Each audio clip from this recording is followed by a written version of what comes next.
Hello, listeners. Today's guest is Michael Colangelo, founder of Nota Bene Flavors. Michael has a background in analytical chemistry and has hands-on industry experience in flavor creation, building products and beverages across startups, funded companies, mid-sized companies. And back in August, Michael's LinkedIn post came through my feed on cherry flavors. So I was quite intrigued with the way he writes about very insightful, clear, concise, especially when it comes to science and flavors, and how he has such an engaged community, growing from 500 to 7,000 followers. So inspiring, even talking about the chemistry first insights when it comes to flavor systems and formulation strategy. Thank you, Michael, for being here on the podcast today. Looking forward to learning more about you.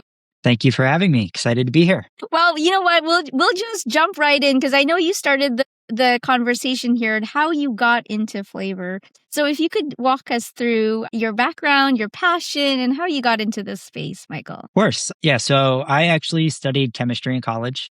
I got my career start, as you had mentioned, as an analytical chemist. Funny enough, I fell into flavors mostly looking for a job that paid a living wage. I graduated sort of during the housing downturn, needed to make a little bit more money, didn't really know anything about flavors, but I got linked up with Givaudan. They were looking for just a technician and went, did the interview, got the job, and wow, the eye-opening experience of learning about what flavors really are.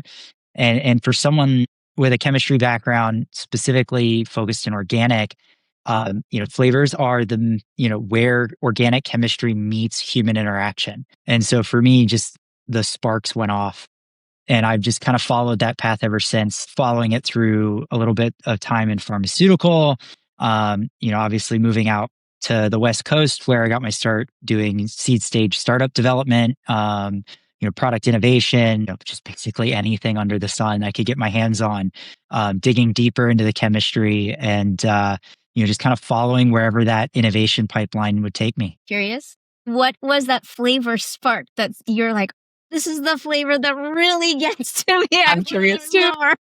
I don't know if it's a specific flavor so much as just learning how organic molecules, something I had studied in college, are received by the nose and the mouth, right? Mm. How do we interact with specific flavor chemistry as humans? It was a really interesting spark for me because I had studied reaction mechanisms and nomenclature and, all these different reactions we talk about in food and flavor chemistry, oxidation, acid base, transesterification, right? These are all things that I learned in a classroom setting in college. And so getting out into the real world and seeing how we as humans interact with them was just mind blowing. So cool. Yeah, I think pulling that theory into the real world and how humans interact with flavors at whether it's, thinking about childhood flavor profiles that might come to mind that bring back certain memories to something, perhaps that's more, oh my gosh, what's going to be the trend for next year? I'm sure you're digging into all of that. So as we see in our screen, so perfectly positioned, actually, we did not plan this, is Nota Bene Flavor. Yeah, we see a few food products on the shelf as well some of the characters. Like, tell us about Nota Bene and how this all started. Yeah, so I've been working for startups for a number of years, and they tend to be a little on the volatile side, as most people know. And so this kind of came about organically, where the company I was working for was really looking to move to the next phase, but still wanted me to be involved. And I was kind of looking for the next step in my career and, sort of the idea of being able to spread around what I'm doing to more people and help more people, bring their ideas to life. And so, kind of hatched the plan of moving into consulting. I have a lab space here. I have a ton of beverage equipment. I've been doing innovation for years. And so it was my opportunity to, put myself out there to see, who else I could help and how I could do that. And so started this at the beginning of the year, renamed the company obviously over the summer to Nota Bene, which is Latin for good notes, literally for good notes, and then sort of shorthand for to pay very close attention or to take good care. And so the idea being that, I take a very methodical and deliberate approach to product development, very centered around the science. And then I try to bring in some creativity, some fun to it, figure out if there's a different way of doing it. And so that's really where this comes from. And On that note, the volatility of flavors and even the volatility of working with some of these startups, are there specific tips that you could provide to some of our listeners when it comes to a product development, specifically on the beverage side? What are some of the things that they should be looking out for when it comes to beverage flavor development? Yeah, I think the number one thing that I always hear or I always encounter is scale up. Mm. So, you do things at lab scale, a couple hundred milliliters, a liter, 5 liters, whatever that looks like, for your scale, for your product, for your beverage. And then you go to 1,000 gallons or 10,000 gallons. Okay, now the flavor isn't as strong or it isn't as intense or something happens and now it's a little bit different. And I try to remind people that energy is energy and weight and volume create kinetic energy when you mix it and move it. And flavors are really volatile. They are reaction prone, right? They want to degrade, they want to change, they want to interact with things, they want to create new molecules. And so when you go from something that's a really small scale to something that's a really, really large scale, your product is going to change. You're going to lose flavor characteristic to reactivity, to volatilization. Really large tanks, they sit them in overnight so that they can chill them down and carbonate them. Well, as the product sits, things change. And so you need to be aware of that. You need to understand that. You need to build that into your process to make sure that something at the really small lab scale that you made can survive that transition to something that's very, very large scale. And flavors are uniquely prone to that degradation. Go ahead. Sorry. No, I was going to say that absolutely makes sense. And, thinking about food, thinking about beverage, those changes, that micro changes could be massive changes, especially when you're scaling up and you're allowing those interactions to take place. Really good pointer. What did you want to add to that, Laura? Just like when it comes to the specific flavors, like not just in the scale up side of things, but there are also specific flavors that are super volatile that you would probably say, well, I don't think you should be using this. May taste great in terms of a conceptual point of view, but I would stay away from this in terms of the equipment interaction. So I'm curious if you've come across that. Yeah. Let's dig into that. That sounds good. I don't generally try to take the position that something is impossible. Mm-hmm. So, for me, it's more of, well, that might be a challenge or that might pose difficulty or we might need to approach it in a different way. And so some that come to mind are things that are, particularly effervescent or built on like alcohols in particular. So things like, melons or watermelon or apples, which have a lot of particular green characteristics that are highly prone to degradation. Hexanols in particular, hexyl alcohols, hexyl containing carbonyls are particularly prone to degradation, especially when you start putting them into acidified products. And so you have to be very careful about how you approach certain problems. And so it may be that you need to, adjust the way you're flavoring a component, adjust the way you're utilizing different flavors. And so it may not be exactly the way that the initial theory or thought process would have been.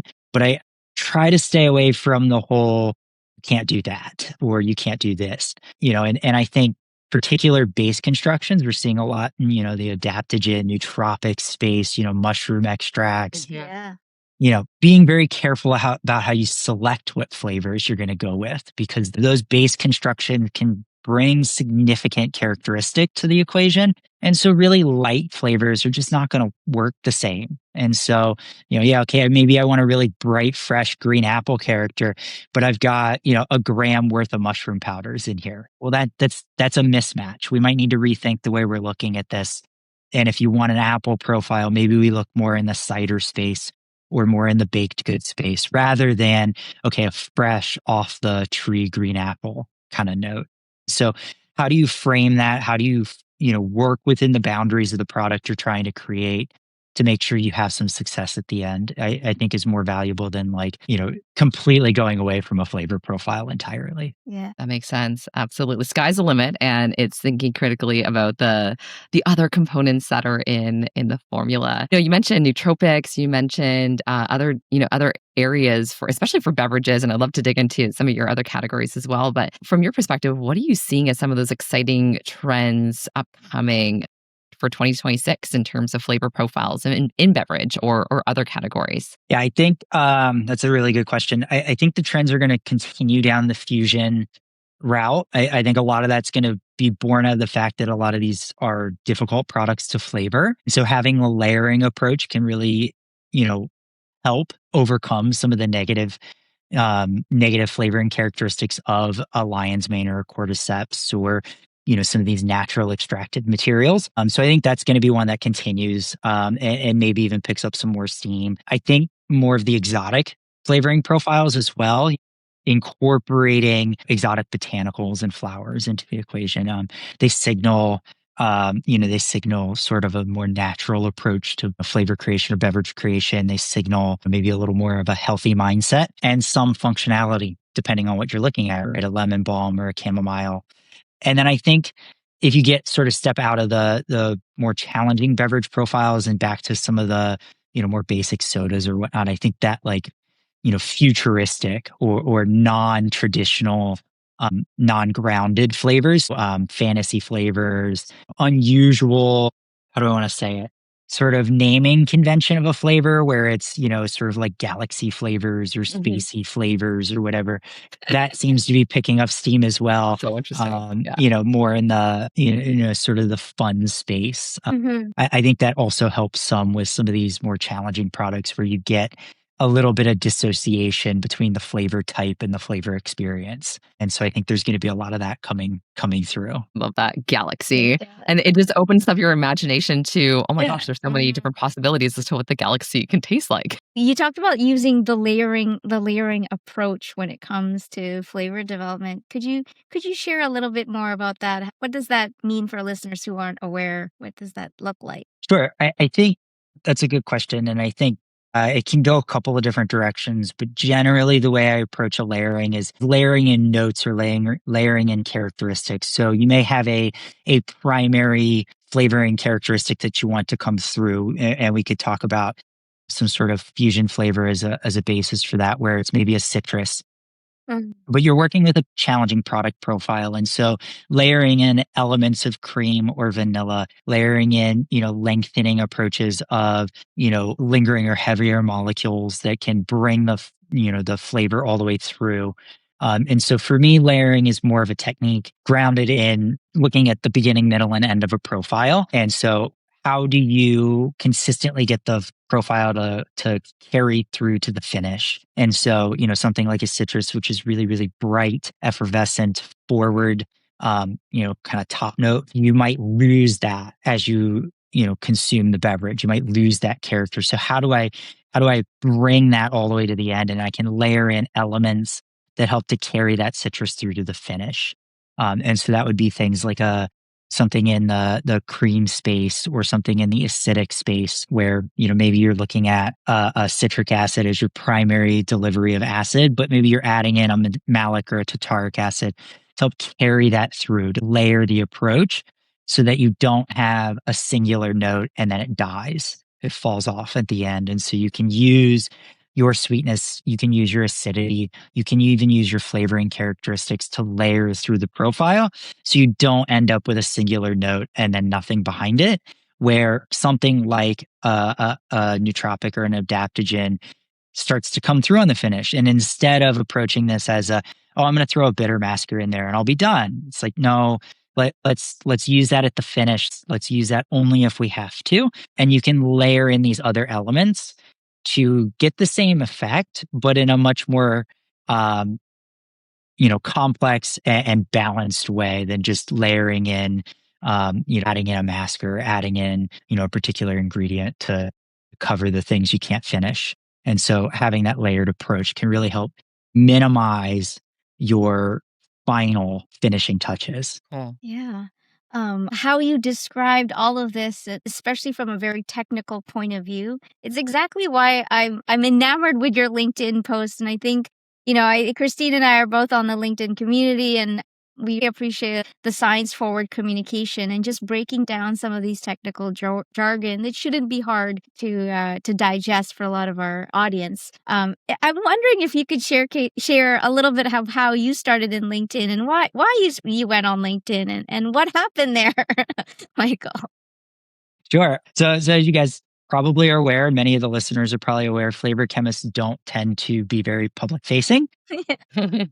It's sort of an insulated field. And so I moved away from flavor chemistry when I moved into product innovation. So doing molecular beverage chemistry and then on to non-alcoholic and low alcoholic wine development and eventually on to, consultancy and helping, a variety of startups. Everybody from like a single individual founder bootstrapping their way to manufacturing or, somebody with VC backed funding. And so it became very clear to me very quickly that one, I wasn't gaining the inbound that I needed to continue finding new people to help, but also that there was a lot of gap. There's a big void in flavor chemistry on LinkedIn. There's a great community of flavor chemists, obviously the British Society of Flavor Chemists and the Society of Flavor Chemists here in the US. And there's so many amazing flavor chemists out there with a wealth of knowledge. But there seemed to be a pretty significant gap between what they know and how they execute projects and how flavors get made and all that kind of stuff. And then the people doing product development and the people, the founders, the, backers, the investors, the branding people who are starting companies and building companies. And they like the flavor just was this black box and nobody knows what's in it. Okay, I get a strawberry flavor, but what's in it? How's it get made? Why is it different? Yeah. What is this thing I'm buying from this company that I just found out about 3 weeks ago?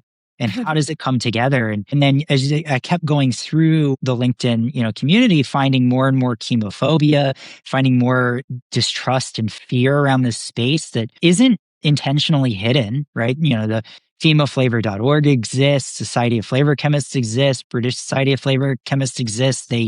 They put out a lot of content, a lot of information about how these things get made, what they are, but they weren't reaching, the community of people that I was helping build products for, right? They were sort of this gap of getting stuck somewhere. And so I, thought that would be a good place for me to try to fill that void. And a lot of stuff wasn't sort of resonating or getting anywhere. And then I had a few conversations with some people that, kind of opened my eyes to how to do LinkedIn.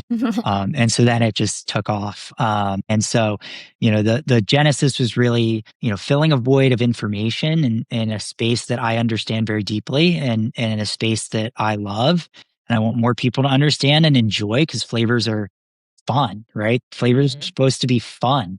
They're not supposed to be scary or difficult or anything like that. They're supposed to be fun interactions. And so how could I help people understand that better?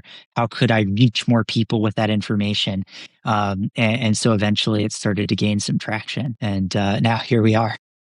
Very cool. And you know what? I think being able to clarify, break it down, make it digestible for people on LinkedIn to go in and see your posts and also interact with your content. So I love that where it's like you're putting these posts out regularly to understand where to next. And I think that that's so great to really dig into, okay, what's the LinkedIn community looking for and actually taking that into consideration as you're planning your next post. But the language that you use is very clear and it's concise. And I think it's not scary. And I think that's you mentioned flavor. It is fun and it's a way to express and to experience innovation in a completely different way. What has been perhaps the biggest surprise as you started out on this journey, like really intentionally posting on LinkedIn and creating this community? So most surprise, man, I would struggle to pinpoint one really specific surprise.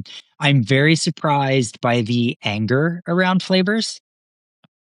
I think that is one that was really shocking to me, is to find out both how angry people who are sort of uneducated about what flavors really are, how angry they are about, the industry trying to addict them or trying to, poison them with chemicals or right. That to me was a shocking realization, especially considering, I studied organic chemistry in college. Like my career was built out of chemistry until, moving into product development. So I sort of approach this from a very different perspective than most people that do what we do. Most people that do this come from a food science background. as opposed to me. I come from a very specific chemistry background first. And so I had to really learn like more of the processing techniques and more the food side of the equation rather than the chemistry side. So seeing that anger around flavors was very shocking because to me, chemicals are everywhere, right? I've got a bottle of water, right? That's a chemical, right? This bottle of water is a chemical. The things you smell every day are chemicals, right? It's every fruit, every vegetable, everything you buy at the grocery store is made of chemicals. And that lack of understanding, by virtue of that lack of understanding, that anger that's born out of that was very surprising to me because it shows that we have a lot more work to do in educating people on what chemicals are, what flavor chemistry is, what it's made of, but also just the sheer intensity of it was shocking because I'm trying to help bring people into this world in a way that is disarming and is educational and is not judgmental in any way. And so that was very surprising to me as well, that there's such an intensity around that. And it's scary because it shows you that this innovation is going to be difficult. Building a food system that is robust enough and is buffered against the damages of climate change or food insecurity or whatever, right? Making sure that we can continue to bring healthy and nutritious food to people in an innovative way is going to be difficult if people don't trust what we're doing. And so I think that was very surprising to me. What has been your approach with all this anger and intensity? You continue with more of that, like you mentioned, just being a science forward, non-biased understanding, or what was sort of those steps that you went through some of these comments? Well, I have to quickly go through the stages of grief.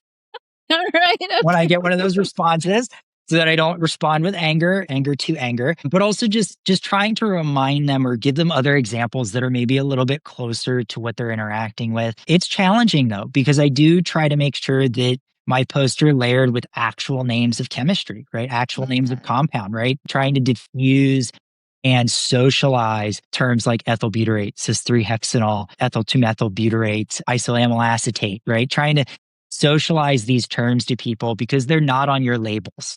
And they're not on your labels for a reason. And we could go through a whole long discussion about how that all works and why the FDA has built those regulations the way they have. I'm not a compliance person, but you have to understand that simplicity is our friend at times with labels. And so a lot of this stuff doesn't show up. And that's challenging for people when they start to see it because it's scary. They're scary words. But linalool is the most abundant compound in flavor, right? It exists in virtually every fruit, vegetable, and flower at some level. And most people don't know what it is, how it works, what it smells like, where it comes from, any of that. And so sort of socializing that, I think is the first step of helping people understand what these are, what they're doing, why they exist, and then helping them understand why flavors are there. I can't just extract strawberry juice and throw it into a beverage and expect it to survive. That's not how it works. And so in order to make a beverage safe for you to consume, it has to go through a series of processing steps. And the flavor won't survive. So by creating a flavor naturally extracted, materials extracted from nature, blended together, put back into the beverage to make sure that when it gets out the other end of all of those processing steps that make it safe for you, it still tastes like strawberry or lemon or orange or black cherry or whatever it might be. Yeah, the complexity of our food manufacturing system, not to also exclude the supply chain and as it goes through all of this too. Exactly. I think people forget how far food travels and that first taste off the line needs to somehow match the taste when the consumer pops open a bottle or closure on the bottle, for sure. Wanted to pivot a little bit. We have a lot of listeners who are students or working professionals considering a shift into this industry. What are some top tips that you can share with them considering this shift or career change? Yeah, that's a good question. Having been someone that came to this place through a very unusual path, I think the first thing I always try to instill in people that talk to me about how to get into the industry or how to grow in the industry is to be very open-minded. It's a very small industry. It's rather insulated. It can be very difficult to break in, and it can be difficult to grow. And so I think being open-minded to how your path may shift or mold, there's a way in. I had a flavor chemist recently tell me that he always mentions QA/QC as the way in, because that's how he got into it. And that's how he became a flavor chemist, was starting in QA/QC. I started as a temporary in an applications group, and then eventually moved into the flavor creation group, and then into a whole bunch of random things that I have done in my career. And so I think being very open-minded, I think connecting and learning about the industry, right? Finding ways to learn more about how it works, to show your ambition, to show your intrigue into the industry, that you are truly interested in becoming a food scientist, a flavor chemist, a flavor professional, I think is really key, because it is a challenging pathway. It is a lot of education. It is a lot of learning. It's a very dense field. And so I think showing that you have a lot of interest for it by, gathering up all the information you can, reading as much as you can about it, interacting and engaging with the professionals that have gone before you. I think doing all of that will sort of help you establish yourself as opportunities pop up, as someone that has a high interest in the field, where you can, be more than just a random name on a resume, where you can be a little bit more known that you've been there, you've been in the comments, you've been connecting with the people and picking their brain. And I know that can be difficult to do because we're all very, very busy, and the professionals at the higher echelons are difficult to get a hold of. But there are people out there that are willing to help, and I've met many of them. And I've gotten advice from so many people over the years just by connecting through the LinkedIn sphere, or even at conferences or expos, your regional IFTs, things like that, where people want to help, and people want more young, talented individuals coming into this field, because it needs more infusion of thought, more innovation, more intrigue into this field could be very helpful. Awesome. Oh, those are great tips. Thank you. And I'm sure listeners will definitely, we'll all take something from that as well. So really, really practical feedback. And what I'm hearing is like getting out there, putting yourself out there, staying curious, sharing what you've got and willing, of course, to learn and to pivot. Yeah, perhaps we'll get into the conversation. It's, as we're rounding out the year, it's wild. We're already at tail end of this year, 2025, and rolling into 2026. What are you most looking forward to in the year ahead? I think 2026 for me is looking really exciting. I've got a handful of clients that are doing some really amazingly innovative products that I'm excited about seeing hit the shelf and watch them grow. I've connected with a lot of other people. I'm really excited about seeing where some of those individuals go. I can't, give away too much, of course, but there's quite a bit of new things on the docket for the new year that, I think are going to be really interesting. And I think beverage in general next year is going to be pretty wild. With some of the new things that are, either already launched or about to launch or coming around the corner. And I think there's a lot of really interesting things that I see people doing or see through the conversations I've had of different, product launches that are on the docket. And I think the market is shifting pretty rapidly to a healthier sort of consumer driven marketplace, more occasions, more opportunity to explore and try new beverages throughout your day in a different way that's not sort of the classic, the tried and true CPG pathway. So there's a lot of really cool things that I think the industry is doing right now to give people more optionality in the way that they experience their beverages. Ooh. Can't wait for that. Yeah, so excited. We'll keep a close attention to those launches, Michael. If you could share later on when they do happen, that would be great. I guess we're nearing the point of our podcast where we always ask our guests, most of our guests talk about their different career paths and how they got to one point to another. Is there anyone that you'd love to shout out to or recognize who helped you along your way to where you are today? Man, so many people have helped me get there. My mentor, my original mentor and still friend, Jen O'Gelly, flavor chemist at Givaudan, it has always been amazing. I've met so many great people along the way, though. I could run through a laundry list. Catherine Diebler, worked with her for years. She's amazing. The CEO of Forward Foods, Shirley and Arlo, Brandon Joldersma, great friend of mine, building an amazing wine portfolio, non-alcoholic and low-alcoholic wine. I mean, I could go through Samuel Anderson as a consultant that helped point me on the right path, this consultancy business, Adam Smith, Nate Call. I mean, there's a whole slew of people over the years that, have helped me along my journey. And I think that's, gets back to the advice point is, you look at one person on LinkedIn or one brand on LinkedIn and you think, man, that person's got it all, or wow, they're so amazing. It's like, nope, there's a village back there. It's not just one person, it's not just one brand, it's not just one company. So many people have helped me over the years get to where I am that I probably could not fit it into 2 hours worth of shout outs. Well, shout out away. That's amazing. Thank you so much. And I think it's so great to be able to shout out to folks who's made such an impact on our lives and because it goes so far and it's such a great reminder of the impact that we can make on others as well in their career journey or personal journeys as well. So very, very cool. Thanks for sharing that. Oh my goodness. I think we're coming to the time where it's part of our tradition where we pull questions from previous guests and they have these questions for next ones, not knowing who they are. And this question is coming in from Harbinder Mann from the Almond Board of California.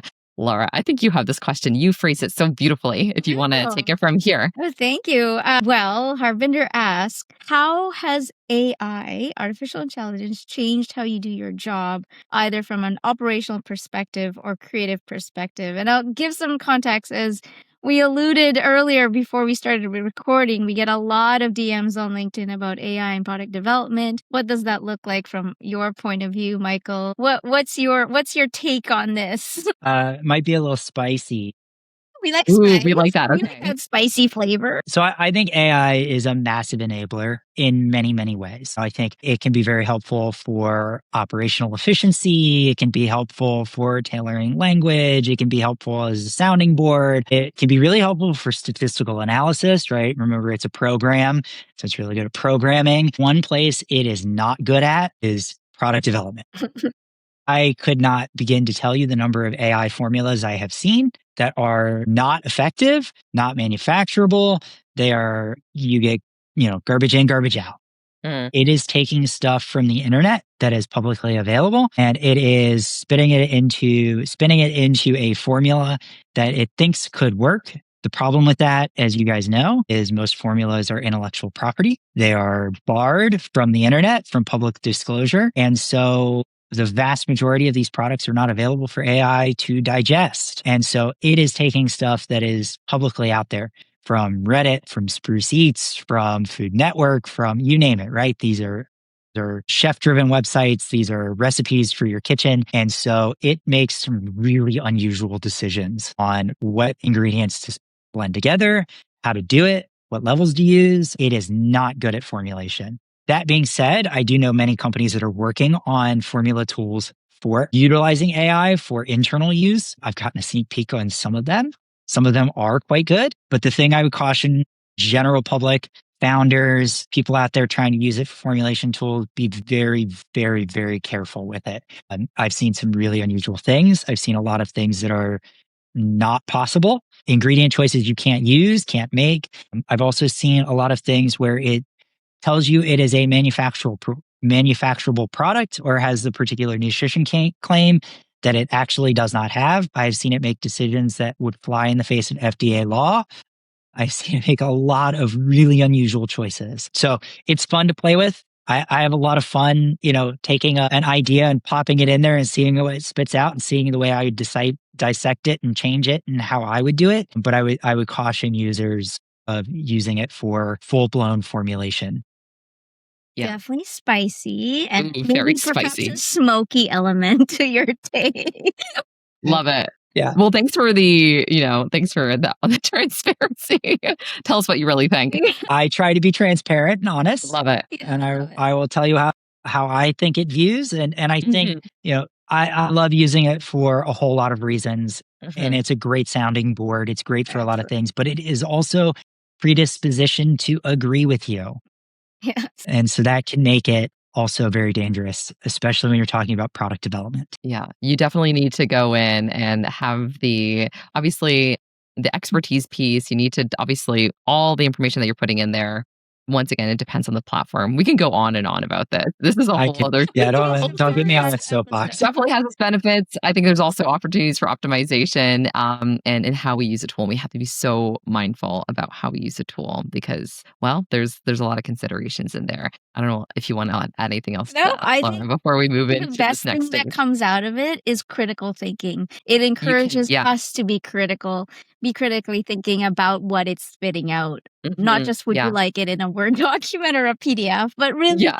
going through line by line exactly what it's spitting out. And it also is encouraging that all these years of experience on the line is, like you said, Michael, it is proprietary, and that's the value that you bring to AI and using it as sort of like a tool. Like it's not a crutch, it's a tool in your toolkit. But yeah, definitely love your spicy, smoky take on AI. Love it. Just key points there. However, it is now your turn.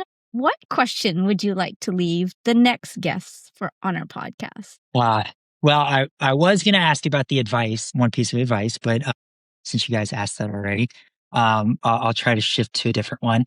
I would say, with a lens on innovation and future thinking products, what would be the one major way you would like to see the industry change over the next 5 years in order to better deliver innovative products? It can be anything. Open. It could be away Open. from stage gate. Open.